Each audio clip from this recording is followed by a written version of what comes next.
안녕하세요. 저는 문해창작학과 20학번 윤주영입니다. 제가 소개할 책은 바로 김보영 작가의 중단편집 얼마나 닮았는가입니다. 이 책을 고른 몇 가지 이유에 대해서 말해보자면 우선 내가 사랑한 한 권의 책 챌린지에서 주로 에세이나 장편소설 위주만 소개되는 것 같아서 책의 다양성을 넓히기 위해 이 책을 고르게 되었습니다. 또한 챌린지를 진행하는 이유가 인문학적 소양의 확산이라고 들었습니다. 그래서 누구나 부담 없이 독서를 즐길 수 있도록 하나의 긴 이야기가 아닌 짧은 이야기가 여러 개 담겨있는 중단편집을 고르게 되었습니다. 마지막으로 내가 사랑한 한 권의 책이라는 문장을 듣자마자 제 머릿속에 떠오른 책이 바로 이 책이었습니다. 책은 독자에게 여러 신선한 충격을 준다지만 이 책이 저에게 준 충격은 거의 제 세상을 180도 바꿔놨다 해도 과언이 아닙니다. 저는 이 책을 통해 김보영 작가와 SF 장르 소설 둘 다 처음 접해보게 되었는데요. 이 책을 다 읽고 나니 김보영 작가와 SF 장르 둘 다 사랑할 수밖에 없을 정도로 굉장히 충격적이었습니다. 이 책을 쓴 김보영 작가는 한국 SF계의 어머니라고 불리는 작가입니다. 작가의 작품은 작가 특유의 섬세히 구축된 세계와 세상을 향한 날카로운 통찰력이 과학적 사실과 상상까지 섞여 현사의 문제점을 하나의 이야기로 매끄럽게 풀어내어서 읽는 독자의 머릿속에 어느샌가 문제의식이 자리 잡게 하고 있다는 특징이 있습니다.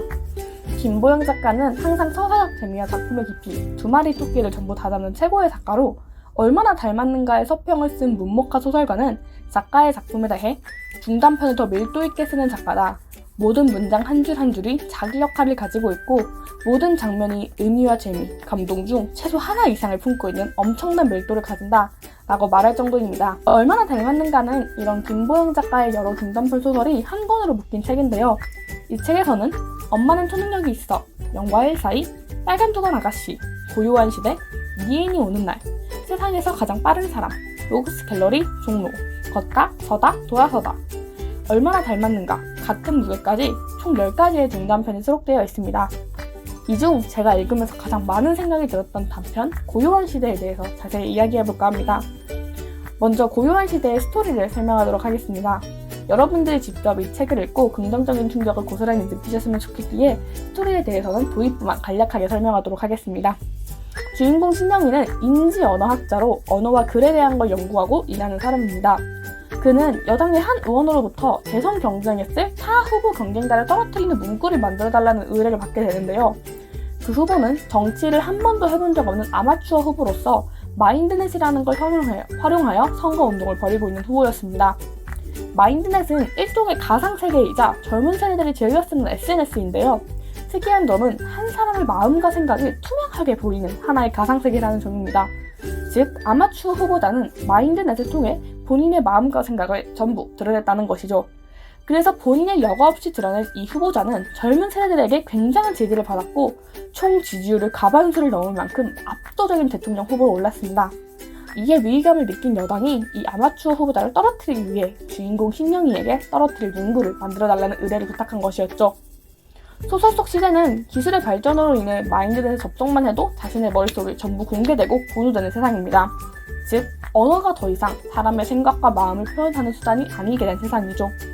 이러한 세상에서 인지언어학자인 주인공이 의뢰받은 문구를 고민하면서 떠올리는 여러 생각들이 읽으면서 참 많은 생각을 하게 만들었습니다.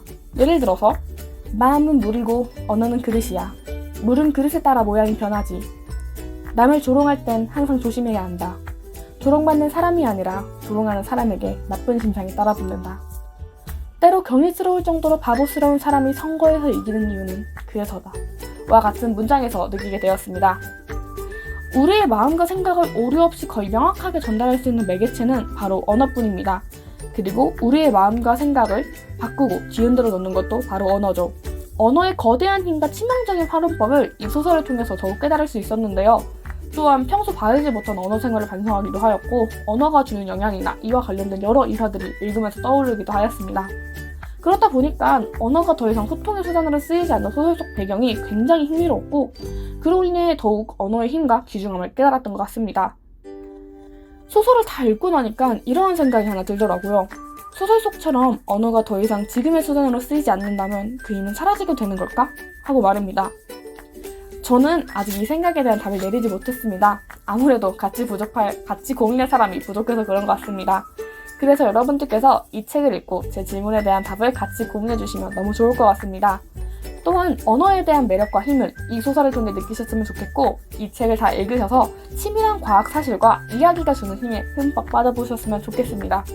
감사합니다. 지금까지 문해창작학과 20학번 윤주영이었습니다.